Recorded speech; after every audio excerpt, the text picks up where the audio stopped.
আসসালামু আলাইকুম সবাইকে। আশা করছি সবাই ভালো আছেন। প্রিয় অ্যালজেব্রা ফর ইকোনমিক্স এর প্রথম ক্লাসে আপনাদের স্বাগত জানাচ্ছি। এই ক্লাসগুলি শুধুমাত্র বিগিনারদের জন্য যারা ইকোনমিক্স নিয়েছেন আন্ডার গ্রাজুয়েট অথবা ন্যাশনালে অনার্সে পড়াশোনা করছেন ইকোনমিক্স সাবজেক্টে। সায়েন্সের কথা বলবো না, আর্টস থেকে যারা ইকোনমিক্স নেন বা নিচ্ছেন তারা কিন্তু ম্যাথে দুর্বল থাকে বা তাদের ম্যাথে একটা ভয় কাজ করে, যেহেতু ইকোনমিক্স এর থিওরি ম্যাথ আর হচ্ছে গ্রাফিক্যালি রিপ্রেজেন্ট করা লাগে বা লিখা লাগে, তাই অনেকে ভয় পান, বিশেষ করে যারা আর্টস থেকে আসেন। তাই আপনাদের কথা বিবেচনা করে এই ভিডিওগুলি মেক করার চেষ্টা করছি। আমি আহ আমি তালিম বর্তমানে পড়াশোনা করছি শাহজালাল বিজ্ঞান ও প্রযুক্তি বিশ্ববিদ্যালয় সিলেট অর্থনীতি বিভাগে। আমার সংকীর্ণ জ্ঞান নিয়ে যথাসাধ্য চেষ্টা করব বোঝানোর জন্য। তো চলুন শুরু করছি আজকের ক্লাসটি। আজকের ক্লাসটি হলো using variables and Greek alphabets. আজকে ভেরিয়েবল এবং গ্রিক অ্যালফাবেটস এর কথা নিয়ে বলবো। যেহেতু এটা প্রি অ্যালজেব্রা ক্লাস বা একেবারে বেসিক থেকে শিখবেন, সো ভেরিয়েবলস এবং গ্রিক অ্যালফাবেটস এগুলো মুখস্থ। গ্রিক অ্যালফাবেটস এর অনেক ব্যবহার আছে ইকোনোমেট্রিক্সে, যে ইকোনমিক্স এর বেস। ইকোনোমেট্রিক্স ছাড়া ইকোনমিক্স এর কথা চিন্তাই করা যায় না। সো গ্রিক অ্যালফাবেটস গুলি যদি ইউজিং আপনারা জানেন বা এটার সম্পর্কে যদি প্রথমেই শুরুতে ধারণা থাকে, তাহলে ভবিষ্যতে যখন আপনি থিওরি পড়বেন, থিওরি পড়তে গেলে আপনাকে যখন ম্যাথ বা গ্রাফিক্যালি দেখেন লাগবে, তখন গ্রিক অ্যালফাবেট ভেরিয়েবল সম্পর্কে জানা থাকলে সহজেই শিখতে পারবেন বা লিখতে পারবেন। সো চলুন শুরু করছি। শুরুতেই ভেরিয়েবলস নিয়ে কথা বলবো। ভেরিয়েবলস ভেরিয়েবলস কি? ভেরিয়েবলস হচ্ছে যার মান ভেরি করে, অর্থাৎ ভিন্ন হয়। ভেরি করে মানে হচ্ছে এক্স এর মান হতে পারে ওয়াই এর মান অথবা জেড এর মান। সাধারণত ইংরেজি বর্ণমালার অর্থাৎ English alphabet, English small letter, small letter alphabets alphabets গুলি সাধারণত ভেরিয়েবল হিসেবে ব্যবহৃত হয়, বিশেষ করে এক্স ওয়াই জেড ইংরেজি বর্ণমালার শেষের যে তিনটি ওয়ার্ড আছে, এই তিনটিকে আমরা সাধারণত ম্যাথমেটিক্যালি ভেরিয়েবল হিসেবে ব্যবহৃত করি বা ব্যবহার করি।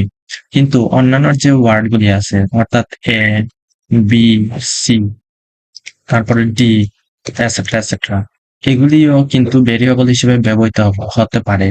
কিন্তু এগুলিকে আমরা সাধারণত কনস্ট্যান্ট হিসেবে লিখি, একটি ইকুয়েশনের অথবা একটি ফাংশনের কনস্ট্যান্ট হিসেবে লিখি এ বি সি, অর্থাৎ স্মল লেটারের এবিসি। কিন্তু এক্স ওয়াই জেড আমরা লিখি ভেরিয়েবলস। যেমন আপনাকে যদি বলি একটি ডিমান্ড ইকুয়েশন লেখেন, ডিমান্ড ইকুয়েশন, সো কিভাবে লিখবেন? আমরা জানি ডিমান্ডের সাথে প্রাইসের যে নেগেটিভ সম্পর্ক বা ইনভার্স সম্পর্ক যদি আমরা লিখতে যাই, তাহলে লিখবো হয়তো বা এরকম 2x মাইনাস পি। অর্থাৎ এখানে যে এক্স এবং পি ইউজ করা হয়েছে, এই দুইটাই কিন্তু ভেরিয়েবল। এই দুইটি কি ভেরিয়েবল?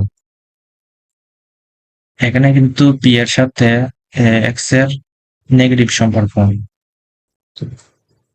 আবার যদি বলি সাপ্লাই, সাপ্লাইয়ের সাথে কিন্তু আবার পজিটিভ সম্পর্ক।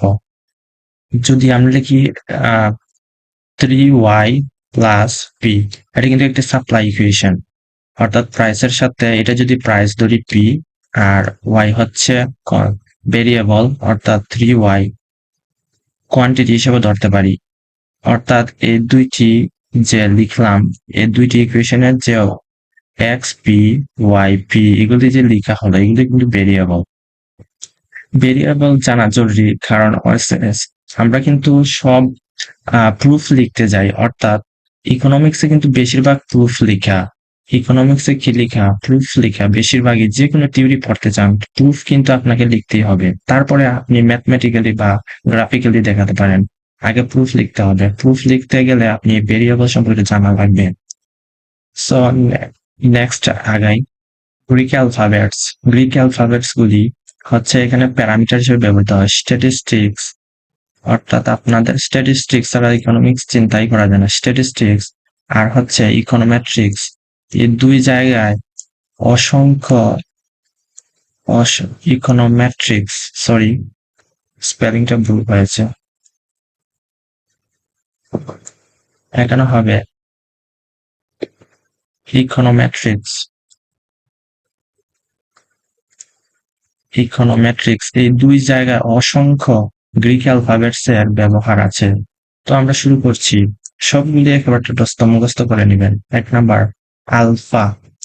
আলফা অনেক ব্যবহার হয়, আর এই গ্রিক অ্যালফাবেট ব্যবহৃত হলে এই গ্রিক অ্যালফাবেট কিন্তু বেশিরভাগ প্যারামিটার হিসেবে ব্যবহৃত হয়। প্যারামিটার, এটা কিন্তু সবসময় মনে রাখবেন। প্যারামিটার হচ্ছে কনস্ট্যান্ট, অর্থাৎ যার মান পরিবর্তন হয় না, কনস্ট্যান্ট প্যারামিটার হিসেবে ব্যবহৃত হয়। আলফা, আলফার যদি ইউজ দেখি একটি লিনিয়ার রেগ্রেশন মডেলে, অর্থাৎ সিম্পল লিনিয়ার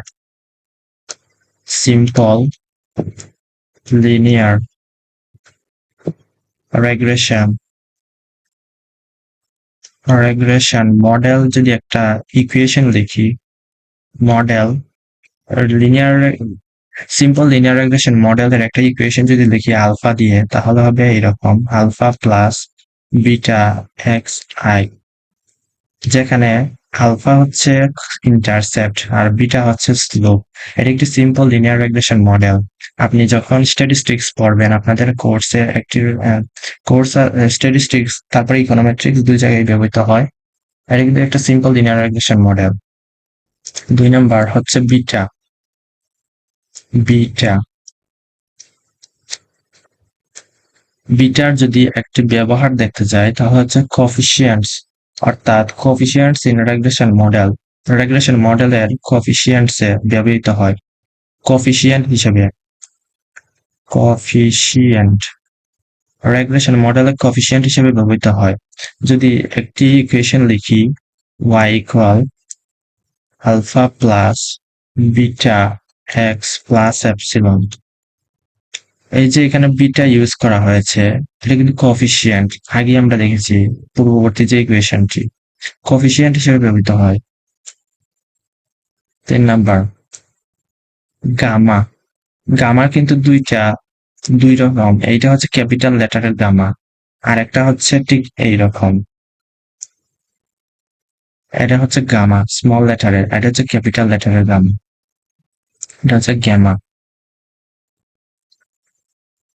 এগুলা কিন্তু গ্রিক যত লেটার আছে সব কিন্তু প্যারামিটার হিসেবে ব্যবহৃত হয় স্ট্যাটিস্টিক্স এবং ইকোনোমেট্রিক্সে। এখন যদি একটি এক্সাম্পল দেখতে যাই তাহলে ঠিক এরকম একটি example, y subscript t gamma naught plus gamma 1 gamma subscript t -1 plus epsilon subscript t. এটা কিন্তু অটো রেগ্রেশন মডেল কোফিশিয়েন্ট, এটা হচ্ছে অটো রেগ্রেশন কোএফিশিয়েন্ট। এই যে আমি যে ইকুয়েশনটা লিখলাম, এই যে এটা কিন্তু অটো রেগ্রেশন কোএফিশিয়েন্ট। ফোর্থ যে গ্রিক অ্যালফাবেট নিয়ে কথা বলবো সেটি হচ্ছে ডেল্টা। ডেল্টার কিন্তু দুইটা ফর্ম, এই যে দুইটা ডেল্টা। ডেল্টা দিয়ে বোঝায় রেট অফ চেঞ্জ। আপনি যখন ডিরাইভেটিভ করবেন, ডিরাইভেটিভ করতে গেলে কিন্তু ডেল্টার প্রয়োজনীয়তা আছে। ডিরাইভেটিভ করি আমরা ডেল্টা দিয়ে, এই যে এটা দিয়ে বোঝায় যেমন delta Y over delta X, অর্থাৎ এক্স এর 1 ইউনিট চেঞ্জের পরিবর্তনের ফলে ওয়াই এর যে যতটুকু পরিবর্তন হয় এটা ডেল্টা দিয়ে বোঝানো হয়। ফিফথ যে অ্যালফাবেট নিয়ে কথা বলবো সেটা হচ্ছে এপসিলন। এপসিলন আগে আমরা দেখে আসছি, এপসিলনের ব্যবহার। এপসিলন সিম্পল লিনিয়ার রেগ্রেশন মডেলের এরর টার্ম হিসেবে ব্যবহৃত হয়। যেমন আমরা যদি একটি সিম্পল লিনিয়ার রেগ্রেশন মডেলের লিখি বা একটা সিম্পল লিনিয়ার ইকুয়েশন যদি লিখি y equal alpha plus beta X plus epsilon I, এই যে এখানে এপসিলনটা ইউজ করা হয়েছে এটা হচ্ছে এরর টার্ম, স্ট্যাটিস্টিক্সে বেশিরভাগ পাবেন, এটা হচ্ছে এরর টার্ম। 6 নাম্বার যে অ্যালফাবেট নিয়ে কথা বলবো সেটা হচ্ছে থিটা। থিটা কিন্তু অসংখ্য অগণিত ব্যবহার আছে। এটা কিন্তু দুইটা ফর্ম।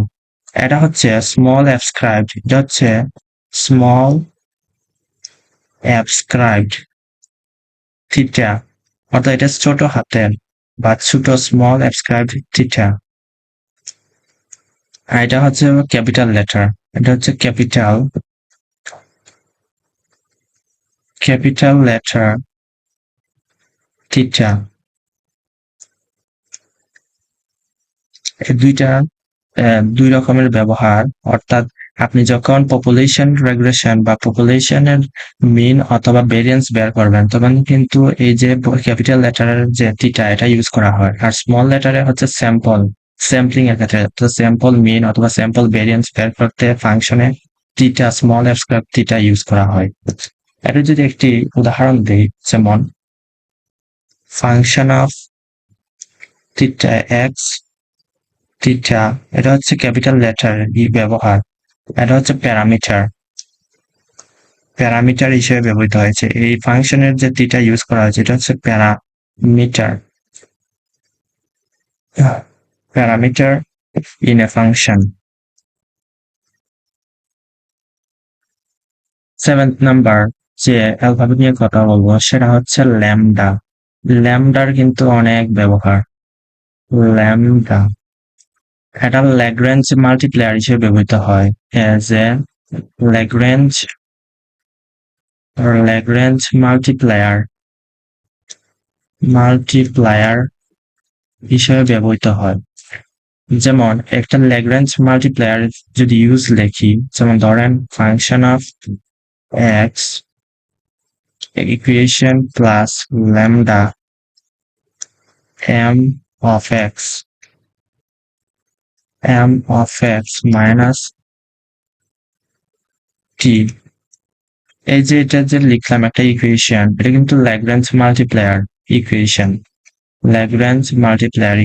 এটা 8 নম্বর যে গ্রিক অ্যালফাবেট নিয়ে কথা বলবো সেটা হচ্ছে মিউ ব্যবহার অসংখ্য গণিত ব্যবহার আছে। সেটা হচ্ছে আপনি যখন মিন বের করবেন, অর্থাৎ অবজারভেশনের মিন, তখন কিন্তু মিউ দ্বারা প্রকাশ করা হয়। মিন অর্থাৎ গড়, আমরা যেটাকে বলি গড় বা এক্সপেক্টেড ভ্যালু। মিনের আরেকটা নাম হচ্ছে এক্সপেক্টেড ভ্যালু। অবজারভেশনের মিন আর হচ্ছে অর এক্সপেক্টেড ভ্যালু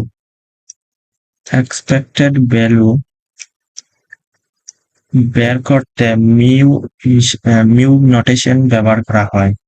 যেমন আমরা যদি লিখি এক্সপেক্টেড ভ্যালু অফ এক্স, তাহলে এটা হচ্ছে মিউ অর্থাৎ মিন। 9 নম্বর যে অ্যালফাবেট নিয়ে কথা বলবো সেটা হচ্ছে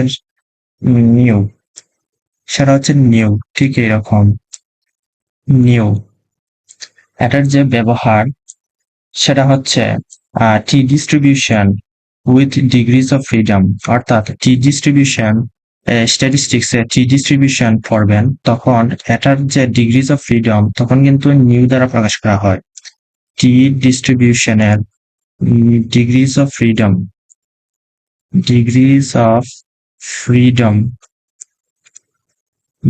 অফ ফ্রিডম নোটেশন হিসেবে টি ডিস্ট্রিবিউশনের নিউ ব্যবহৃত হয়। এটা কিভাবে ব্যবহৃত হয়, এটার নোটেশন হচ্ছে ঠিক এরকম, টি সাবস্ক্রিপ্ট নিউ।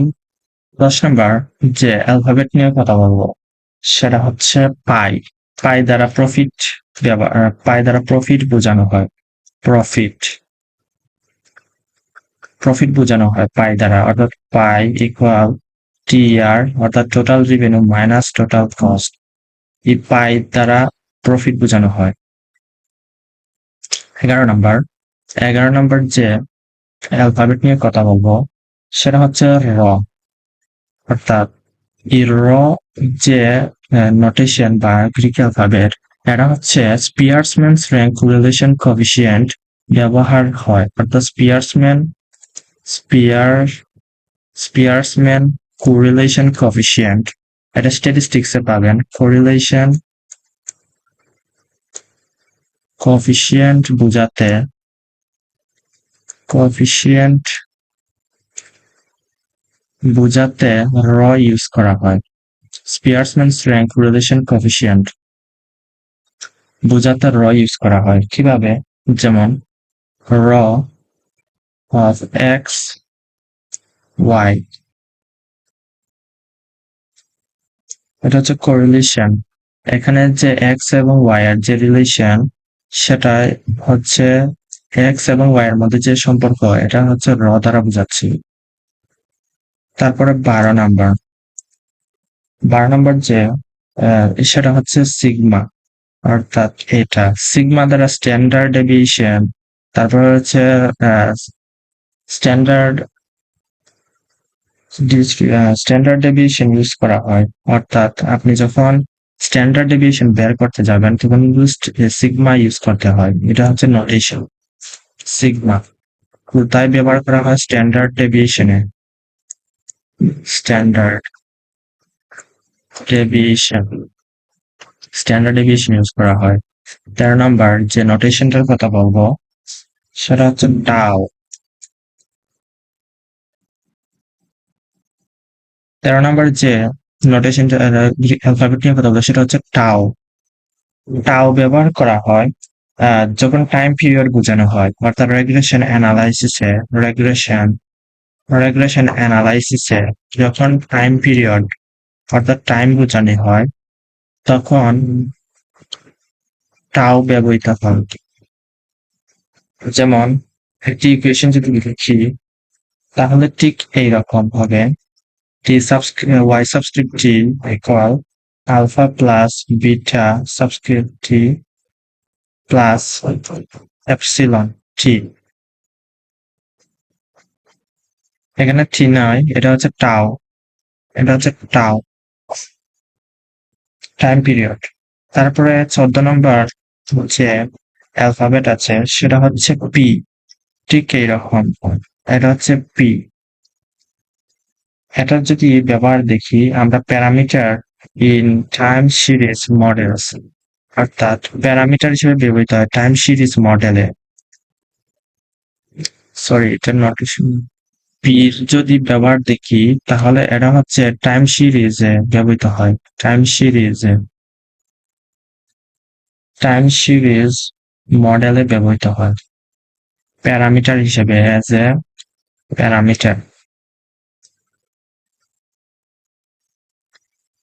প্যারামিটার হিসেবে টাইম সিরিজ ডেটাতে বা মডেলে ব্যবহৃত হয় P.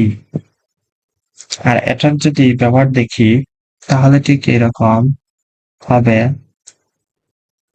P x Y subscript টি -1 প্লাস পি ওয়াই সাবস্ক্রিপ্ট টি -2 প্লাস এপসিলন সাবস্ক্রিপ্ট টি। এরপরের যে নোটেশনটা, এরপরের যে অ্যালফাবেট আছে সেটা হচ্ছে সি, অর্থাৎ এটা ত্রিশূলের মতো দেখতে। এই যে এটা এরকম সি, এটা হচ্ছে সি। এটার যে ব্যবহার, এটা হচ্ছে প্যারামিটার ইন এ ফাংশন, অর্থাৎ এটা ফাংশনে প্যারামিটার হিসেবে ব্যবহৃত হয়। প্যারামিটার ইন এ ফাংশন, যেমন আমরা যদি একটি ফাংশন দেখি, ফাংশন অফ এক্স সি, এই যেখানে সি ব্যবহার করা হয়েছে এটা হচ্ছে এখানে প্যারামিটার। 16 নম্বর যে গ্রিক অ্যালফাবেটের কথা বলবো সেটা হচ্ছে ওমেগা, অর্থাৎ এটা কিন্তু দুইটা ফর্ম, একটা হচ্ছে ঠিক এইরকম ক্যাপিটাল লেটার আর একটা হচ্ছে ঠিক এইরকম, এটা হচ্ছে ওমেগা। ওমেগার যে ব্যবহার এটা হচ্ছে ফ্রিকুয়েন্সি ইন টাইম বোঝাতে। ওমেগার যে ব্যবহার সেটা হচ্ছে ফ্রিকুয়েন্সি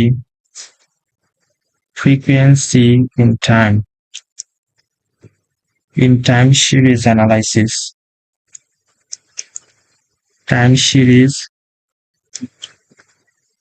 অ্যানালাইসিস অর্থাৎ ওমেগার যে ব্যবহার সেটা হচ্ছে ফ্রিকোয়েন্সি ইন টাইম সিরিজ অ্যানালাইসিসে ব্যবহৃত হয়। যেমন একটি ইকুয়েশন যদি লিখি ওমেগা ইকুয়াল 2 পাই ওভার টি, এটার নোটেশন। এখন কয়েকটি এক্সট্রা কয়েকটি ফাংশনের সম্পর্কে আমরা জানবো। সেটা হচ্ছে 1 number linear regression model equation, অর্থাৎ linear রেগ্রেশন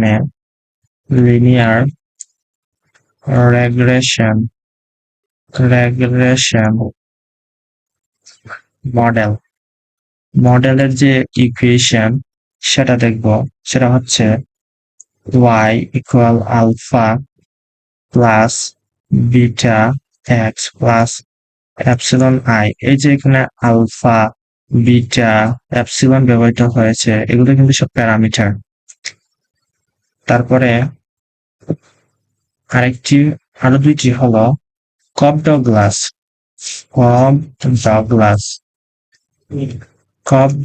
production function.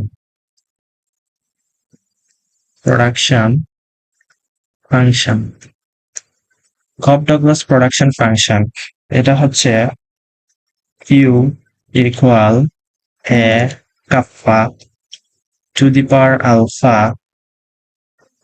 L to the power beta.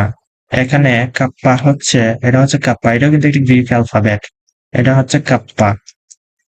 আর এগুলা তো জানেনি, এগুলা হচ্ছে, এটা হচ্ছে আলফা, এটা হচ্ছে বিটা, এটা হচ্ছে বিটা, এটা হচ্ছে আলফা।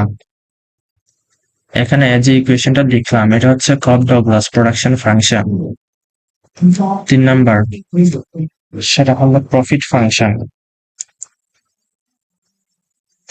ফাংশন।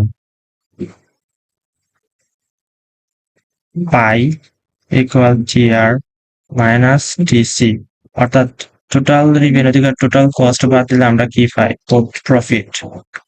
সো এইটাই ছিল আজকের ক্লাস। যদি ক্লাসটি ভালো লাগে তাহলে সাবস্ক্রাইব করতে ভুলবেন না, চ্যানেলটি লাইক কমেন্ট শেয়ার করতে ভুলবেন না। এবং আজকের যে ক্লাস, এই লেকচারটি আমি টেলিগ্রাম চ্যানেলে দেওয়া থাকবে লিঙ্ক।